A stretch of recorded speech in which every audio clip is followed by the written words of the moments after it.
Les maladies de l'Église. Par la sœur Irène Dungu de la République démocratique du Congo. Avant-propos. Shalom bien-aimés, vous êtes sur le point d'écouter un message qui a comme thème « Les maladies de l'Église » que le Seigneur Jésus-Christ a donné à une sœur en Christ résidant en République démocratique du Congo, précisément à Kinshasa. Comme la Bible nous montre dans 2 Corinthiens 12, 1, Galatins 11 à 12, 1 Cor 14, 6, que Dieu parle aux hommes par des visions, des songes et révélations, Jésus-Christ a donné ce message à la sœur Irène Dungu pour avertir, pour corriger, pour édifier son peuple à cause de l'amour immense qu'il a envers l'humanité pour le salut éternel au paradis en fuyant le feu éternel, Jean 3, 16. Comme ce témoignage est centré dans la parole de Dieu, il ne manquera pas à vous transformer si vous appartenez réellement à Dieu, car Jésus a dit ceci dans Jean 8, 47, celui qui appartient à Dieu, écoute les paroles de Dieu. Ceci est un message que le Seigneur adresse à tous les chrétiens, principalement aux pasteurs ou conducteurs des églises. Nous vous encourageons de le lire avec un cœur ouvert pour recevoir la grâce qui sauve, car ce message est centré radicalement dans la parole de Dieu, la Bible. Dans ce message, le Seigneur considère l'église locale comme son corps sous l'aspect de la pensée de 1 Corinthiens 12, 27, où Paul disait aux membres de l'église de Corinthe ceci, « Vous êtes le corps de Christ, et vous êtes 16 membres, chacun pour sa part. » Début du message. Shalom. Je m'appelle sœur Irène Dungu. Je suis un enfant de Dieu. Le Seigneur m'a donné un message pour que je le transmette à son peuple. Le message est intitulé « Les maladies de l'Église ». Ce message, je l'ai reçu en février 2016. C'est une expérience que j'ai vécue. Avant de le recevoir, le Seigneur m'avait interdit de manger et de boire. C'était une journée où je devais jeûner à sec. Je jeûnais tout en étant malade. Mon corps s'affaiblissait graduellement, mais mon esprit avait vraiment la force et la vivacité de prier. Ainsi, je m'étais étalée au salon. Étant au salon, j'entendis une voix m'appeler avec tristesse, « Irène. Irène. » Lorsque cette voix m'appela, je n'avais plus la force de me réveiller, c'était comme si j'étais en train de rêver, c'était comme si j'étais paralysée quelque part. Je n'avais plus la force de parler, ni de faire quelque chose. Cette voix m'a dit, « Irène. Irène. Je suis Jésus-Christ de Nazareth. Aujourd'hui je suis venu pour t'expliquer quelque chose, je viens étant comme médecin, Marc 2, 17. Je viens donner le diagnostic de mon église que vous avez détruit, mon église que vous tuez petit à petit. » Lorsqu'il parlait, j'avais des douleurs dans mon corps. Je ne savais pas communiquer avec lui par ma bouche, mais juste par mon esprit. Je lui ai dit, depuis le matin, mon corps fait très mal. Il me dit, c'est de cette manière que je veux te transmettre le message.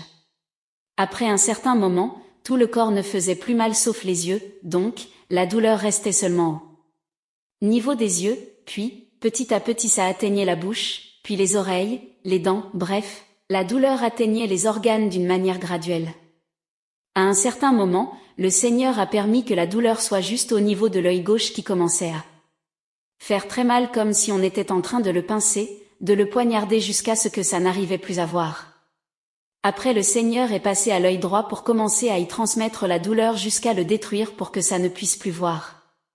J'ai réagi en lui disant, « Tu me fais très mal. » Le Seigneur répliqua en disant, « C'est de cette manière que je veux te transmettre ce message. » Après, il a entamé l'oreille gauche pour faire la même chose. Lorsque l'oreille gauche n'écoutait plus, il a entamé l'oreille droite, puis le membre supérieur gauche que je sentais comme s'il était en train de l'amputer. À un certain moment, je ne sentais plus le membre supérieur gauche. Après, il a entamé le membre supérieur droit en faisant la même chose, puis les jambes. Puis il commença à m'expliquer en disant, « Irène, je veux t'expliquer quelque chose. Vous dites et vous le répétez à tout moment que l'Église est le corps du Christ, Éphésiens 5, 23. Je veux t'expliquer maintenant comment. Vous détruisez mon Église. Vous la détruisez de la même manière que j'étais en train de faire souffrir ton corps. J'ai commencé par détruire d'abord l'œil gauche, puis l'œil droit, les oreilles, jusqu'à atteindre tout le corps. Qu'est-ce que je veux te dire? Si vous permettez les choses dont je veux t'énumérer dans mon Église, vous la détruisez de la même manière que je détruisais ton corps. Lorsque le Seigneur me parlait, il pleurait en disant, « Mon Église. Mon Église. Mon Église. » Il a poursuivi en disant ceci, « tout ce qu'une personne fait comme transgression de ma loi, c'est une maladie. Lorsque les gens n'obéissent pas à mes paroles, ils amènent une maladie à l'Église. Avant de commencer à citer ces choses, il me dit, je te donne maintenant la force. Prends ton bloc-notes, tu vas écrire ce qui fait que mon Église soit détruite. Immédiatement, je sentis en moi la force et je n'avais plus de douleur dans mon corps, je partis chercher mon bloc-notes. Il me dit, prends le stylo. Je sentis encore de nouveau la force, je partis chercher mon stylo pour écrire tout ce qu'il voulait me dire. Lorsque je voulais écrire, je sentis une voix en moi me disant ceci, écris, les maladies de l'Église. Il me dit, écris premièrement, les consommateurs, il me parlait de gens qui prennent de la cigarette, de la drogue, de l'alcool, bref, tout ce qui est nocif et qui est consommé par les hommes. Lorsque vous laissez les gens qui consomment ces choses, pénétrer dans l'Église sans leur dire que c'est mauvais, que ça va les amener en enfer, en entrant dans l'Église, ils détruisent l'une des parties de l'Église, 1 Corinthiens 3, 16 à 17. Mais vous, serviteurs de Dieu, vous êtes là et vous ne dites rien. C'est mauvais. Par exemple, les alcooliques sont nombreux dans des églises. Qu'est-ce que les pasteurs font? Vous pouvez parler, c'est bon. Mais quelle est la mesure à prendre? Vous n'insistez pas, 2 Tim 4, 2, c'est là où le Seigneur s'inquiète. À un certain moment, il parlait tout en pleurant, disant, lorsque ces gens meurent, ils vont en enfer. Il faut parler à ces gens en insistant, 2 Tim 4, 2, en leur disant de ne pas consommer de la drogue, de l'alcool, de la cigarette car c'est mauvais. Dis à mon Église, vous allez à l'Église sans avoir la foi en moi, Hébreux 11, 6, alors qu'il est nécessaire d'avoir la foi lorsque vous venez à moi. Les gens vont à l'Église mais sans avoir la foi en moi. Irène, vous êtes en train de détruire la vue de l'Église sans le savoir. Dans ma parole, la Bible, il est écrit, dans Hébreux 11, 6, or sans la foi il est impossible de lui être agréable, car il faut que celui qui s'approche de Dieu croie que Dieu existe, et qu'il est le rémunérateur de ceux qui le cherchent. Vous ne savez pas la partie que vous détruisez. Si vous êtes en train de détruire l'œil gauche, sachez qu'après ça sera l'œil droit, en détruisant tous les yeux vous attendrez quoi de moi? Des visions? Non, vous ne les aurez pas. Aujourd'hui mon Église est faible, vous êtes devenus des fainéants. Vous êtes trop faibles. Vous ne savez pas me servir, vous ne savez pas me chercher, vous n'avez plus la force de me chercher en profondeur, Ésaïe 55, 6. En manquant la force, vous détruisez automatiquement l'œil ou l'oreille. Si vous détruisez l'oreille vous ne pouvez plus m'écouter, je ne vous parlerai plus. Et aujourd'hui vous dites que vous ne recevez plus des visions et que moi je ne vous parle pas. C'est parce que vous avez laissé les péchés pénétrer profondément en vous. Lorsque le Seigneur me communiquait ce message, il était triste. Il continua à me dire, les gens viennent à l'Église sans être reconnaissants envers moi, Colossiens 3, 15. Et si vous gardez ces genres des personnes qui ne sont pas reconnaissants dans l'Église, vous détruisez mon Église. Vous devez parler aux gens en insistant et en leur disant qu'ils doivent être reconnaissants envers moi. Si c'est la jambe gauche que vous détruisez, après ça sera la jambe droite, et après avoir détruit toutes les jambes vous attendez quoi? L'avancement? Non, vous ne pouvez pas avancer, 1 Thessaloniciens 4, 1. Dans mon Église, il y a des divisions. Parmi les chrétiens, on ne doit pas trouver des divisions. Pourquoi vous vous divisez? C'est l'une des maladies, 1 Corinthiens 10. Lorsque la division commence à se manifester, sachez que c'est très dangereux. Vous détruisez la main gauche puis la main droite. En les détruisant vous ne pouvez pas recevoir les bénédictions qui viennent de moi à cause de cette division. Si vous commettez et vous laissez ces choses pénétrer jusqu'à produire des racines dans mon Église, vous ne verrez pas ma bénédiction. Vous négligez les dons spirituels dans vos églises, 1 Corinthiens 14, 12, 1 Corinthiens 12, 1. Vous négligez certains dons spirituels en désirant d'autres. Lorsque vous négligez les dons spirituels, vous détruisez l'une des membres de mon Église. Je t'explique en utilisant ton corps pour que tu puisses mieux comprendre le message et que tu puisses l'expliquer aux hommes. Si vous détruisez petit à petit le corps que vous avez, vous mourrez obligatoirement. Vous ne conservez pas ma justice, Matthieu 6, 33, les conducteurs, les pasteurs, n'enseignent pas en insistant pour dire à mon peuple de bien conserver ma justice. En ne conservant pas ma justice, vous ne savez pas quel membre se trouvant sur mon corps que vous êtes en train de détruire. Vous êtes dans des églises mais vous ne savez pas me louer et m'adorer, alors qu'il est important de le savoir. Hébreux 13, 15. L'église ne connaît pas m'adorer, l'église ne m'adore pas comme il faut, c'est très dangereux. En ne le connaissant pas et en ne le faisant pas comme il faut, vous détruisez l'une des parties de mon corps. Dans mon église il y a des conflits. Est-ce qu'il peut y avoir des conflits? Tite 3, 9. Lorsque les conflits sont parmi vous, vous détruisez graduellement mon église en ne sachant pas la partie de mon corps que vous détruisez. La destruction se fait petit à petit et graduellement en passant d'un membre de mon corps à un autre. L'église doit croître spirituellement, Actes 9, 31, 2 Pierre 3, 18, 1 Des 4, 1. Lorsqu'il y a la décroissance, c'est mauvais, c'est une maladie, 1 Cor 11, 17. Tous les chrétiens doivent m'obéir, 1 Cor 15, 22. Lorsque vous n'obéissez pas à ma parole, vous détruisez l'une des parties de mon corps. Vous, les conducteurs des églises, les pasteurs, devez insister à parler aux désobéissants qui sont dans des églises.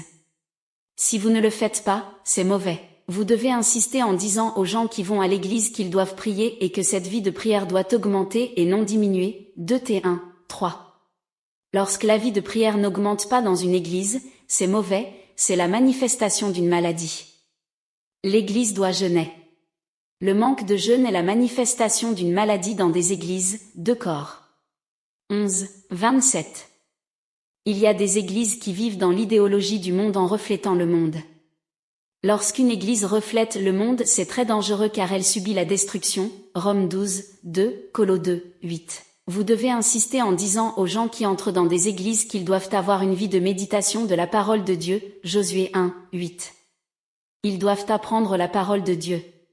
S'ils ne le font pas, c'est très dangereux. Irène.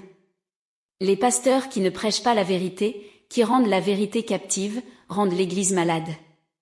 Le Seigneur m'a fait voir qu'il est important que les pasteurs insistent sur les péchés dans des églises.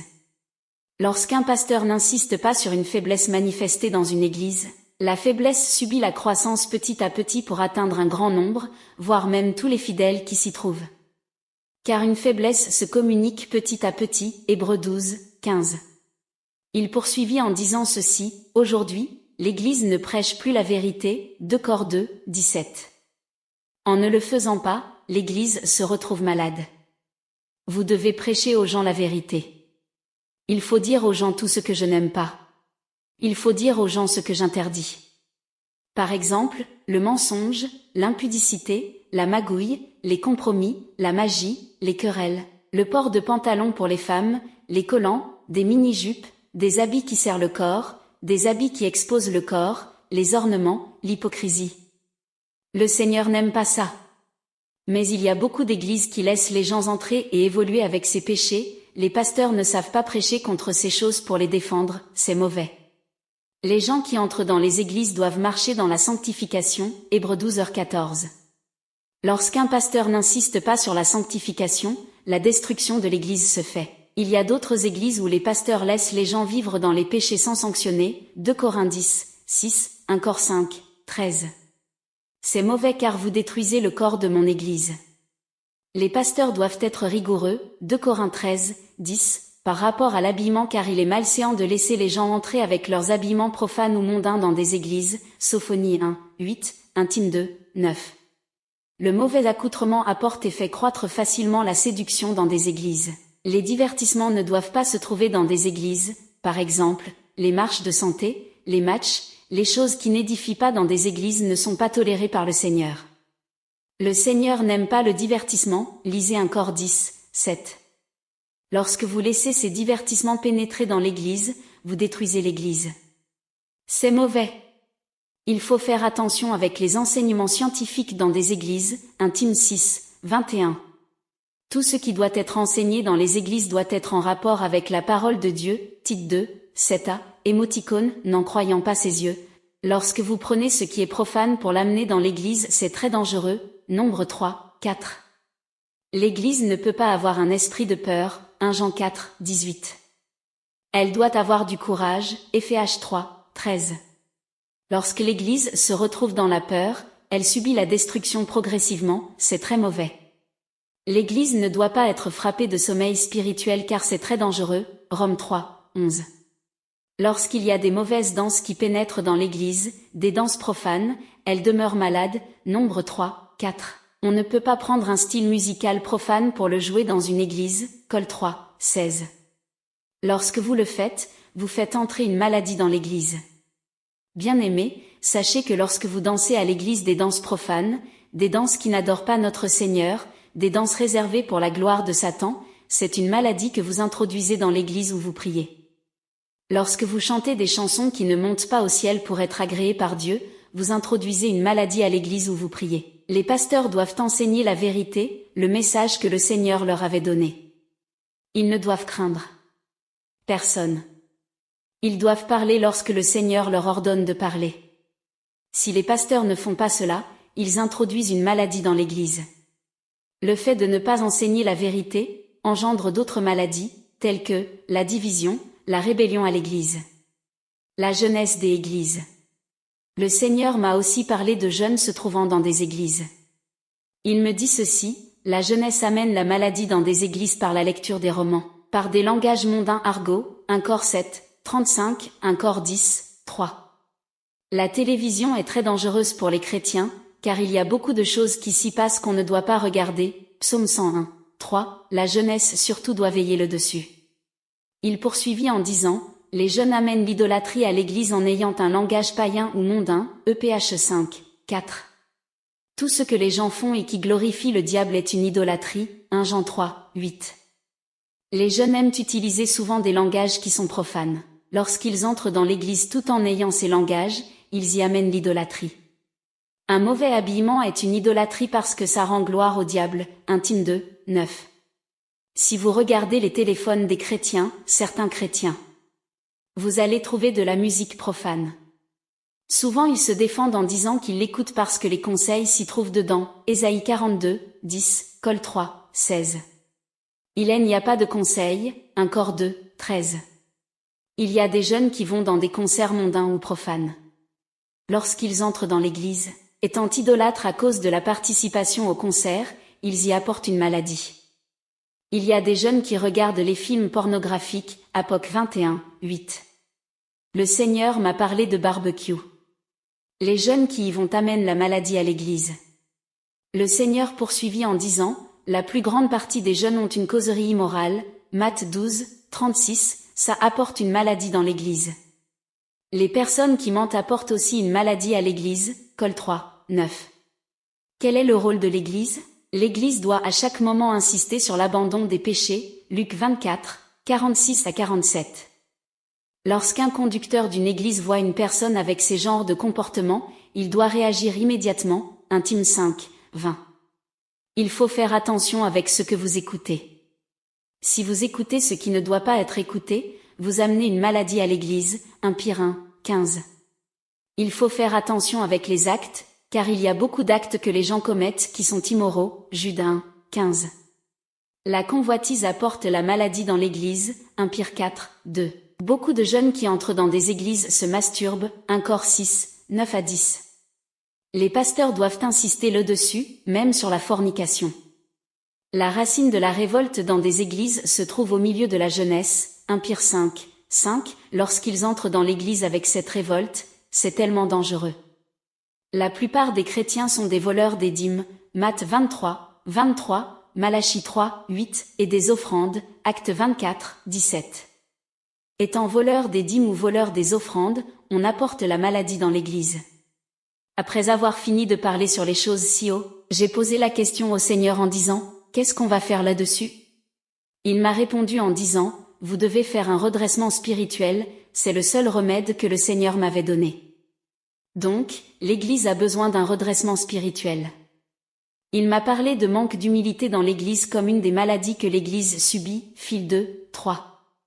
Il m'a dit encore que beaucoup de gens qui entrent dans des églises mènent une double vie, car ils apparaissent comme des chrétiens à l'église, mais en dehors de l'église ils vivent comme des païens. C'est une maladie. Jacques 3, 17. Le Seigneur me dit, vous ne pouvez pas tolérer pendant un long moment les homosexuels entrer dans l'église en les laissant tels qu'ils sont. Vous devez les enseigner pour qu'ils abandonnent l'homosexualité? S'ils continuent à entrer dans l'église sans pour autant abandonner l'homosexualité, ils seront en train d'y apporter une maladie. 1 Cor 5, 13. lorsque les prostituées entrent à l'église, c'est pour qu'elles abandonnent leur vie. S'ils continuent à demeurer pendant longtemps dans cette vie tout en étant dans une église, il faut comprendre que la dite église est malade, Colosse 1, 28, c'est la raison pour laquelle ces prostituées n'abandonnent pas leur vie tout en étant membres de l'église en question. Normalement, dans une église où l'on insiste comme il faut sur le péché, un méchant ne peut pas résister. Longtemps, soit il doit se repentir et abandonner le péché, ou soit il doit quitter l'église pour ne plus retourner. Le fait de laisser les idolâtres, c'est-à-dire les gens qui se livrent au péché, entrer et demeurer longtemps dans l'église, prouve que la dite église est malade. C'est tout ce que le Seigneur m'a donné comme maladie de l'église. Notez bien, il y a quelques points que le Seigneur a pu développer avec moi. Concernant l'impudicité, le Seigneur m'a dit ceci, l'impudicité qui se trouve dans des églises dépasse celle des païens. Il faut dire aux gens que le corps n'est pas pour le péché, et qu'ils le détruisent en vivant dans l'impudicité, 1 Corps 6h13. Dites à ces gens que je les détruirai de la même manière qu'ils détruisent leur corps, s'ils ne se repentent pas. Qu'ils évitent l'impudicité. Fais attention aux paroles insensées et aux propos qui ne m'honorent pas, F5, 4 plaisanteries. Dis à ces gens de ne pas se livrer au péché en général, Romains 6, 13, le Seigneur a aussi défendu le commérage, F4, 31. Dis à ces gens de faire mourir leurs membres mortels, Col 3, 5. Dis à ces gens de fuir l'impudicité. Dis à ces gens de ne pas être esclaves de l'impudicité. Le péché c'est quoi? Le péché c'est la transgression de la loi divine, 1 Jean 4, 3. Dis à ces gens que le péché excite ma colère. Les chrétiens ne doivent pas jouer aux jeux de hasard. Ceux qui jouent ces jeux le font par amour de l'argent. Je leur ai dit que l'amour de l'argent est la racine de tous les maux, 1 Tim 6, 10. Est-ce que ces chrétiens qui jouent aux jeux de hasard ne savent pas que moi, leur Dieu, je leur ai dit dans la Bible qu'ils doivent se contenter de ce qu'ils ont, Hébreux 13, 5, ils ne savent pas que la richesse mal acquise diminue pour disparaître à la fin, Prof 13, 11. Les fumeurs doivent déclarer en disant ceci, je ne me laisserai pas asservir par quoi que ce soit, 1 Corps 6, 12, pourquoi ils sont en train de fumer? Ils doivent encore déclarer que leur corps est le temple du Saint-Esprit, 1 Corps 6, 19. Ils doivent encore déclarer que tout ce qu'ils font soit pour ma gloire, 1 Corps 10, 31. Le péché ne doit pas se retrouver dans l'Église. Bien-aimé, lorsque le Seigneur me parlait de ces choses, il pleurait car il n'était pas content de tout ce que les chrétiens qui vivent dans le péché font. Enfin le Seigneur me dit, le médecin a fini son travail. Là j'étais en train de diagnostiquer. Seul, Jésus-Christ de Nazareth qui peut énumérer et diagnostiquer les problèmes de l'Église. Je t'ai donné le message, tu dois le transmettre fidèlement. Comme je t'ai donné ce message gratuitement, tu dois aussi le transmettre gratuitement, Matthieu 10, 8. Après ces paroles, tout mon corps se rétablit, la force revint et mes yeux recouvrèrent la vue. Épilogue. Bien-aimés, vous venez d'écouter ce message du Seigneur, nous vous prions de le mettre en pratique pour votre salut, car c'est la parole de Dieu qui nous jugera au dernier jour. Selon Jean 12, 48. Comme le but d'une maladie est de tuer, nous devons faire attention avec le péché. Le péché est la seule maladie de l'esprit qui apporte la mort spirituelle éternelle, l'enfer, Romains 6, 23, Apoc 21, 8, 2 T1, 8. Pour être guéri de cette maladie, il faut juste l'intervention de Jésus-Christ qui est le seul guérisseur, par sa parole. C'est pourquoi Psaume 107, 20 nous dit ceci, il envoya sa parole et les guérit, il les fit échapper de la fosse. La parole, c'est Jésus-Christ selon Jean 1, 1 à 5, la fosse c'est l'enfer. C'est la parole de Dieu qui est capable de nous guérir lorsque nous la mettons en pratique. Dans Marc 2, 17, Jésus s'est présenté comme le seul médecin qui enlève le péché, étant la seule maladie de l'esprit qui apporte la mort éternelle. Quelques hérésies qui apportent la maladie dans des églises. Aujourd'hui nous voyons vraiment comment les églises sont vraiment polluées par la vie de péché que les fidèles qui y entremènent. La plupart de prédicteurs ne prêchent pas la repentance comme il faut, alors que la seule prédication que Jésus nous a laissée, c'est la repentance. C'est pourquoi Luc 24, 48 à 47 nous dit ceci, et il leur dit, ainsi il est écrit que le Christ souffrirait, et qu'il ressusciterait des morts le 3e jour, 47, et que la repentance et le pardon des péchés seraient prêchés en son nom à toutes les nations, à commencer par Jérusalem. Certains chrétiens, étant frappés de folie, ils disent que la prédication de repentance est une prédication de condamnation, alors que c'est la prédication que Jésus a laissée, comme nous venons de le constater dans Luc 24, 46 à 47. D'autres chrétiens disent que c'est mieux de mélanger la prédication de bénédiction matérielle, prospérité, et celle de la repentance pour équilibrer les choses, alors que l'Évangile nous dit ceci dans 2 Timothée 3, 16 à 17, « Toute écriture est inspirée de Dieu, et utile pour enseigner, pour convaincre, pour corriger, pour instruire dans la justice, 17, afin que l'homme de Dieu soit accompli, parfait, et propre à toute bonne œuvre. » On dit bien toute écriture. Comment les gens parviennent à prêcher la bénédiction alors que la parole de Dieu, l'Évangile ne nous le montre pas? Jésus a prêché la repentance, Matthieu 4, 17, les apôtres ont prêché la repentance, Actes 26, 20, Actes 2, 38, les prophètes que Dieu a envoyés dans l'ancienne alliance, avaient le message qui faisait toujours revenir les gens à Dieu, c'étaient des messages qui faisaient que les gens se repentent, ces messages faisaient que les gens puissent se tourner vers Dieu, Malachie 3, 7, Zacharie 1, 3, Joël 2, 13, Osée 14, 2, Ézèche 3, 11, Jérémie 35, 15, Ézée 31, 6, Ézéchiel 16, 2, Ézèche 3, 17 à 21, Jérémie 1, 1 à 10, Ésaïe 31, 6, Malachie 3, 7, Zacharie 1, 3, Sophonie 1, 17, Sophonie 3, 11, Agée 2, 17, Michée 3, 8, Agée 1, 8 à 12, Abdia 1, 1 à 10, Amos 1, 1 à 15, Joël 2, 12, Nahum 1, 12 à 14, Jonas 1, 1 à 2. Dieu a élevé Jésus-Christ par la croix. Pourquoi? Acte 5, 30 à 31 dit ceci, le Dieu de nos pères a ressuscité Jésus, que vous avez tué, en le pendant au bois. 31, Dieu l'a élevé par sa droite comme prince et sauveur, pour donner à Israël la repentance et le pardon des péchés. Jésus choisit ou appelle une personne pour qu'elle prêche quoi? Acte 26, 17 à 18, je t'ai choisi du milieu de ce peuple et du milieu des païens, vers qui je t'envoie, 18, afin que tu leur ouvres les yeux, pour qu'ils passent des ténèbres à la lumière et de la puissance de Satan à Dieu, pour qu'ils reçoivent, par la foi en moi, le pardon des péchés et l'héritage avec les sanctifie. Jésus-Christ est venu sur la terre pourquoi? 1 Jean 3, 8, celui qui pêche est du diable, car le diable pêche dès le commencement. Le Fils Dieu apparu afin de détruire les œuvres du diable le péché. La base et l'origine de tous les malheurs de l'homme c'est le péché.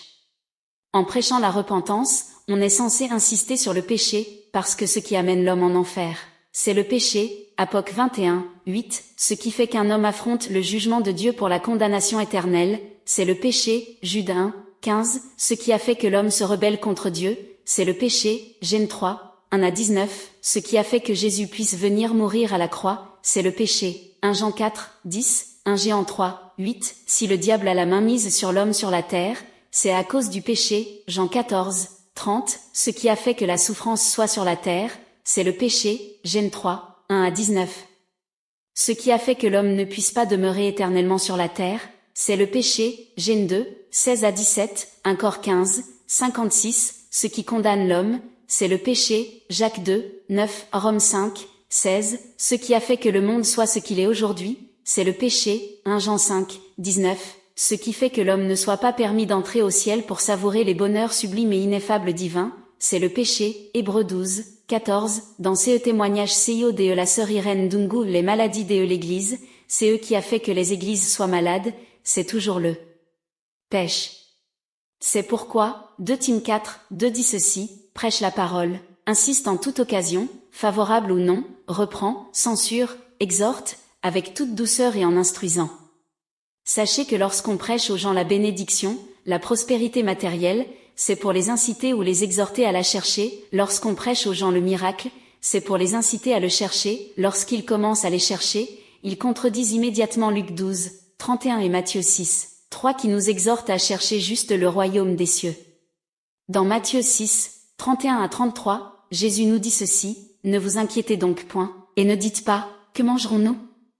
Que boirons-nous? De quoi serons-nous vêtus? 32, car toutes ces choses, ce sont les païens qui les recherchent. Votre Père céleste sait que vous en avez besoin. 33, cherchez premièrement le royaume et la justice de Dieu, et toutes ces choses vous seront données par-dessus.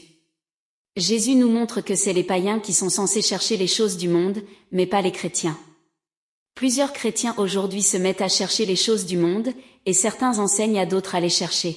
Mais lorsqu'on prêche aux gens la repentance et le pardon des péchés, c'est pour les inciter ou exhorter à les chercher, et comme la repentance ou le pardon des péchés est la clé pour entrer au ciel, les chercher sera automatiquement chercher le royaume des cieux, ce qui est le désir de Jésus-Christ manifesté dans Matthieu 6, 33. Bien-aimés, la prédication de prospérité n'a jamais été biblique ou évangélique. Beaucoup de gens prennent le passage de 3 Jean 1, 2, qui dit « Je souhaite que tu prospères à tous égards comme prospère l'état de ton âme », pour dire que la prédication de prospérité est biblique, c'est faux. En effet, sur ce passage biblique de 3 Jean 1, 2, l'apôtre Jean a juste montré que c'est un souhait. C'est pourquoi il a dit « Je souhaite que tu prospères à tous égards ». Car on est appelé à souhaiter toujours aux gens le bonheur. Par exemple, lorsqu'on dit « Que Dieu vous bénisse », ce n'est pas une prédication, mais juste un souhait. Lorsqu'on dit « Passe une excellente journée » ou « Bon voyage » ou « Bonne nuit », ce n'est pas non plus une prédication, mais juste un souhait. Par définition, un souhait est un vœu ou encore un désir de voir qu'une chose s'accomplisse. Jésus, dans la Bible qui est sa parole, nous appelle à prêcher juste la repentance et le pardon des péchés.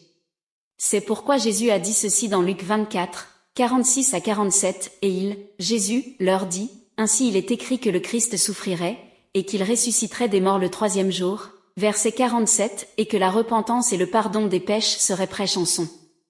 NOM à toutes les nations, à commencer par Jérusalem. » La parole de Dieu est inspirée pour faire que l'homme s'éloigne de ce qu'on appelle péché afin de ne pas aller en enfer, mais d'entrer au ciel. C'est pourquoi la Bible nous dit ceci dans 2 Timothée 3, 16 à 17, « Toute écriture est inspirée de Dieu, et utile pour enseigner, pour convaincre, pour corriger, pour instruire dans la justice. » Verset 17, afin que l'homme de Dieu soit accompli et propre à toute bonne œuvre. Jésus est venu sur la terre pour faire que l'homme entre au ciel, il est venu pour détruire les œuvres du diable, c'est-à-dire, le péché. C'est pourquoi la Bible dit ceci dans Jean 3, 16, « Car Dieu a tant aimé le monde qu'il a donné son Fils unique, afin que quiconque croit en lui ne périsse point, en enfer, mais qu'il ait la vie éternelle, au ciel. » Et encore, la Bible éclaircit ceci dans 1 Jean 3, 8, « Celui qui pêche est du diable, car le diable pêche dès le commencement. Le Fils de Dieu, Jésus, apparut afin de détruire les œuvres du diable. » Dans Acte 2, 14 à 41, Acte 3, 12 à 21, Acte 5, 29 à 31, Acte 11, 18, Acte 17, 30, Acte 20, 20 à 21, Acte 26, 20, nous montre que les apôtres de Jésus que nous sommes censés imiter selon Éphésiens 2, 20 à 21, avaient prêché la repentance. Jésus dans Matthieu 4, 11 a prêché aussi la repentance. Dans Matthieu 3, 1 à 2, la Bible nous montre encore que Jean-Baptiste, qui fut le précurseur de Jésus, avait aussi prêché la repentance pour amener les cœurs des fils vers Dieu. Luc 1, 13 à 17. Les prophètes dans l'Ancien Testament avaient un message qui avait le but de faire que les enfants de Dieu se détournent du péché, de l'idolâtrie, pour se tourner à Dieu. Ce que la Bible nous montre dans Ézéchiel 16, 2, Ézéchiel 3, 17 à 21, Jérémie 1, 1 à 10, Ésaïe 31, 6, Malachie 3, 7, Zacharie 1, 3, Sophonie 1, 17, Sophonie 3, 11, Agé 2, 17, Michée 3, 8, Agé 1, 8 à 12, Abdia 1, 1 à 10, Amos 1, 1 à 15, Joël 2, 12, Nahum 1, 12 à 14, Jonas 1, 1 à 2. Les vrais prophètes de Dieu avaient un message qui condamnait le péché. Les faux prophètes avaient le message de flatterie, le message d'espoir sur terre qui va bientôt aller au feu, comme nous voyons les messages de tous les prédicateurs de prospérité aujourd'hui. C'est pourquoi Dieu a dit ceci au prophète Jérémie, dans Jérémie 23, 16 à 19 concernant les faux prophètes, « Ainsi parle l'Éternel des armées, n'écoutez pas les paroles des prophètes qui vous prophétisent. Ils vous entraînent à des choses de néant, ils disent les visions de leur cœur, et non ce qui vient de la bouche de l'Éternel. » 17. Ils disent à ceux qui me méprisent, « L'Éternel a dit, vous aurez la paix. » Et ils disent à tous ceux qui suivent les penchants de leur cœur, « Il ne vous arrivera aucun mal. » 18. Qui donc a assisté au conseil de l'Éternel pour voir, pour écouter sa parole? Qui a prêté l'oreille à sa parole, qui l'a entendue? 19. Voici, la tempête de l'Éternel, la fureur éclate, l'orage se précipite, ils font sur la tête des méchants.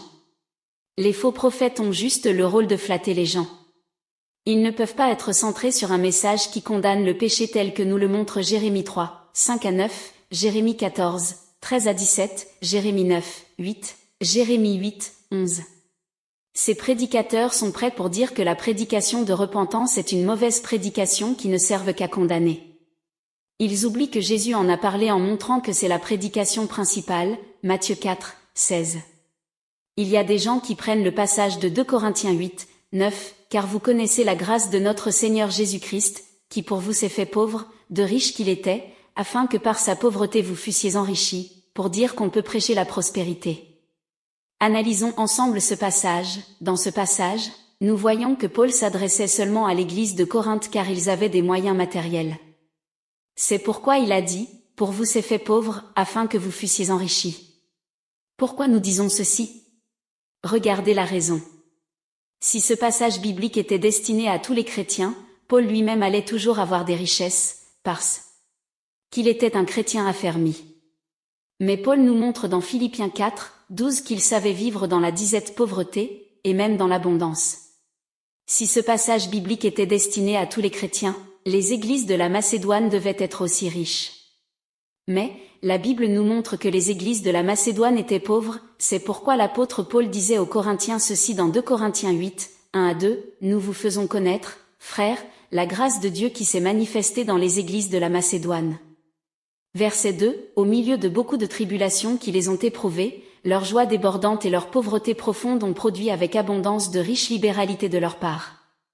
Si ce passage biblique était destiné à tous les chrétiens, parmi les chrétiens de Jérusalem on n'allait pas avoir des pauvres, car Romains 15, 26 nous montre qu'il y avait des pauvres parmi les chrétiens de Jérusalem. C'est pourquoi Paul disait ceci aux Romains dans Romains 15, 26, car la Macédoine et l'Achaïe ont bien voulu s'imposer une contribution en faveur des pauvres parmi les saints de Jérusalem. Dans Jacques 2, 5, l'Évangile nous montre que Dieu a choisi les pauvres aux yeux du monde, pour qu'ils soient riches en la foi, et héritiers du royaume qu'il a promis à ceux qui l'aiment. L'apôtre Paul a montré encore dans Romains 8, 35 à 37 que ni la nudité, ni les tribulations ne peut pas le séparer de l'amour de Dieu. Nous comprenons que parmi les chrétiens, il peut y avoir certains qui sont pauvres et d'autres qui ont des moyens. Tout dépend de Dieu, de sa volonté bienveillante. Dire qu'un chrétien doit toujours avoir les moyens parce que Jésus s'était rendu pauvre, c'est faux, car nous venons de parcourir les Écritures pour voir la pensée parfaite sur cette affaire. La Bible se complète, Matthieu 4, 7. Soyons sages selon Dieu. Beaucoup de pasteurs disent qu'on ne peut pas chasser une personne de l'Église, même si la personne persiste dans le péché et influence les autres dans le péché. Mais la Bible nous montre dans 1 Corinthiens 5, 12 à 13 ceci, maintenant, ce que je vous ai écrit, c'est de ne pas avoir des relations avec quelqu'un qui, se nommant frère, est impudique, ou cupide, ou idolâtre, ou outrageux, ou ivrogne, ou ravisseur, de ne pas même manger avec un tel homme. 12. Que ai-je, en effet, à juger ceux du dehors? N'est-ce pas ceux du dedans que vous avez à juger? 13. Pour ceux du dehors, Dieu les juge. Ôtez le méchant du milieu de vous. Par ce passage biblique, Dieu nous montre qu'on peut chasser une personne qui persiste dans le péché, un méchant. La personne peut être un démon incarné ne peut jamais se repentir, la seule solution c'est l'expulser de l'Église avec la puissance du Saint-Esprit pour que les autres ne soient pas infectés par sa conduite. Éphésiens 2, 20 nous dit ceci, vous avez été édifiés sur le fondement des apôtres et des prophètes. Jésus-Christ lui-même étant la pierre angulaire. Cherchons aussi à être édifiés sur ce fondement qui est Jésus-Christ. La plupart d'églises aujourd'hui drainent des fidèles qui s'habillent d'une manière indécente, les femmes en pantalon, les maquillages, des habits avec déchirures, des collants, des bodys pour hommes et pour femmes, des mini-jupes, des bras cassés, voire même de cinglés. Lorsque vous leur posez la question pour les amener à voir que leurs accoutrements ne sont pas bons, ils vous répondent en disant que sur le plan sanctification Dieu ne regarde pas l'extérieur, mais seulement l'intérieur, alors que la Bible nous montre dans Matthieu 23, 26 et Tite 2, 3, que sur le plan sanctification, il regarde aussi l'extérieur. 1 Timothée 2, 9 nous exhorte aussi de nous habiller d'une manière décente. Dans Sophonie 1, 8, Dieu nous montre qu'il châtiera tous ceux portent des vêtements étrangers, c'est-à-dire, des vêtements mondains qui n'appartiennent pas aux enfants de Dieu. N'est-ce pas une maladie? Il est à noter que la décence consiste à couvrir le corps et ses formes. Deutéronome 22, 5 nous dit ceci, une femme ne portera point un habillement d'homme, et un homme ne mettra point des vêtements de femme, car quiconque fait ces choses est en abomination à l'Éternel, ton Dieu. Ce passage nous fait comprendre qu'une femme ne peut pas porter un vêtement d'homme et un homme ne peut pas porter le vêtement d'une femme, d'où, pour une femme, porter le pantalon est une abomination devant Dieu, un homme qui porte la jupe est aussi en abomination à Dieu. Certains prétendus chrétiens disent que ce passage dépend de la culture dans laquelle on se trouve, alors que la Bible nous exhorte à ne pas suivre les traditions des hommes qui contredisent les commandements de Dieu ou la parole de Dieu. C'est pourquoi Marc 7, 8 nous dit ceci, vous abandonnez le commandement de Dieu, et vous observez la tradition des hommes. La nature nous montre que la morphologie de l'homme est différente de celle de la femme, c'est pourquoi ils ne peuvent pas s'habiller de la même manière. Pourquoi Dieu dit que le pantalon appartient seulement aux hommes? Voyons les Écritures. Exode 28, 42 L'Éternel dit à Moïse, fais-leur, les sacrificateurs qui étaient toujours des hommes, des caleçons de lin, pour couvrir leur nudité, lieront depuis les reins jusqu'aux cuisses. Lévitique 6, 3 Le sacrificateur revêtira sa tunique de lin, et il mettra des caleçons sur sa chair. Daniel 3, 21 dit ceci, ces hommes furent liés avec leurs caleçons, leurs tuniques, leurs manteaux. Nous voyons déjà que le caleçon était pour les hommes. Par définition, le caleçon est un sous-vêtement masculin, habituellement court, qui ressemble à un short. Le caleçon se distingue du slip par sa forme lâche et la présence de jambes plus ou moins longues. Le caleçon a la forme de pantalon ou de culotte, ça couvre le corps depuis la ceinture jusqu'à mi-cuisse, jusqu'au genou, jusqu'à la cheville. Avec la technologie, les hommes l'ont développé en le transformant en pantalon ordinaire pour les hommes seulement. En effet, le pantalon a été créé naturellement pour les hommes. Cherchez à lire l'origine du pantalon, avec la mondanité, petit à petit. Les femmes païennes ont commencé aussi à le porter tout en ajoutant le vocabulaire « pantalon femme ». Les femmes païennes ont commencé à porter le pantalon par leur émancipation qu'elles commençaient à manifester, car elles voulaient être égales aux hommes. Il y a un mystère qui nous est manifesté, concernant l'habillement. L'origine de l'habit, c'est Dieu lui-même, depuis la chute de l'homme dans Genèse 3, 21. Le Seigneur a commencé avec les habits de peau, Genèse 3, 21, après, avec la technologie qu'il donnait aux hommes, il a permis que ça soit des habits en tissu, Genèse 37, 3, Exode 35, 35, des robes, des chemises pour hommes et femmes, Juge 14, 12, Prof 31, 24, Ésaïe 3, 23, des caleçons justes pour les hommes, Lév 6, 3, Daniel 3, 21, tunique. Après, toujours avec sa technologie, la technologie venant de Dieu, il a permis que le pantalon aussi soit la juste pour les hommes, les blouses pour les femmes. Le pantalon est juste l'allongement du caleçon que seuls les hommes portaient avant. Les chrétiens d'aujourd'hui sont devenus aussi champions dans le port des ornements, tout en disant toujours que Dieu ne regarde pas l'extérieur. Alors que Dieu nous montre qu'il déteste les ornements, avant la loi, pendant la loi, jusqu'à notre époque, dans la grâce. Dans Genèse 35, 1 à 6 avant la loi Dieu interdit les ornements par Jacob, dans Exode 33, 1 à 5 dans la loi, Dieu montre directement qu'il est contre les ornements. Beaucoup de prédicateurs fuient ce passage d'Exode 33, 1 à 5. Dans Ésaïe 3, 16 à 24 dans les prophètes Dieu montre encore directement qu'il déteste les ornements, dans l'Évangile, avec les apôtres dans 1 Pierre 3h3 et 1 Timothée 2, 9, Dieu nous montre toujours qu'il est contre les ornements. Dans Ecclésiaste 3, 14 Dieu nous montre que l'on ne doit ni ajouter, ni retrancher sur ce qu'il a fait. Dieu nous appelle à être naturels et non artificiels. Plusieurs chrétiens prennent cet adage païen pour dire que la femme doit s'orner parce qu'elle est une fleur. Ils parlent de cette manière comme si Dieu s'intéresse à la beauté physique. La Bible nous montre dans Proverbe 31, 30 que la beauté est vaine, c'est la crainte l'Éternel que Dieu loue. D'ailleurs, en s'ornant, on change l'image de Dieu pour avoir une fausse apparence. En ayant une fausse apparence, on pratique le mensonge. Apoc 22, 15 dit ceci, dehors les chiens, les enchanteurs, les impudiques, les meurtriers, les idolâtres, et quiconque aime et pratique le mensonge. Malgré tout ça, les chrétiens d'aujourd'hui veulent toujours corriger Dieu en disant qu'à cause des ornements, on ne peut pas rater le ciel. Les chrétiens oublient la définition du mot péché qui nous est manifesté dans 1 Jean 3, 4, quiconque pêche transgresse la loi, et le péché est la transgression de la loi, la parole de Dieu. Comme l'Évangile défend les ornements dans plusieurs passages bibliques, le fait de désobéir c'est directement un péché.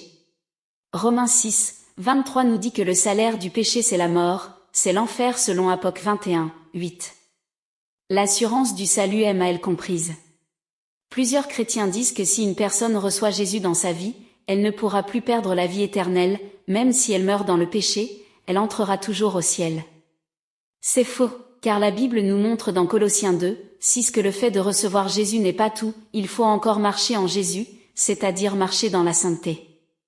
Le passage de Colossiens 2, 6 nous dit ceci, « Ainsi donc, comme vous avez reçu le Seigneur Jésus-Christ, marchez en lui. » La Bible nous montre dans Hébreux 12, 14 que la clé pour entrer au ciel c'est la sanctification.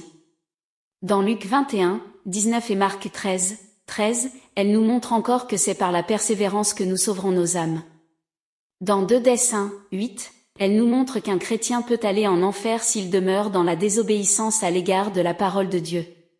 Quel est le rôle d'un pasteur selon l'Évangile? Que signifie paître les brebis du Seigneur selon la pensée de l'Évangile? La Bible nous montre ceci dans Colossiens 3, 27 à 28, à qui Dieu a voulu faire connaître quelle est la glorieuse richesse de ce mystère parmi les païens, savoir, Christ en vous, l'espérance de la gloire.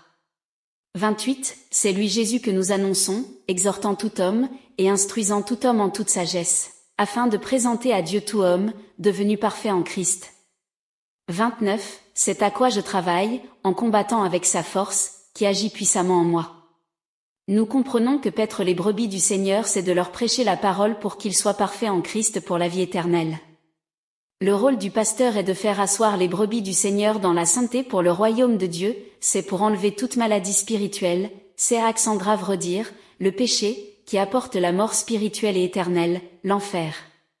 Pasteur ou conducteur, il est temps de faire tout pour expulser les maladies de l'Église, du groupe que tu diriges. Selon Dieu, Jésus-Christ revient bientôt. Maranatha.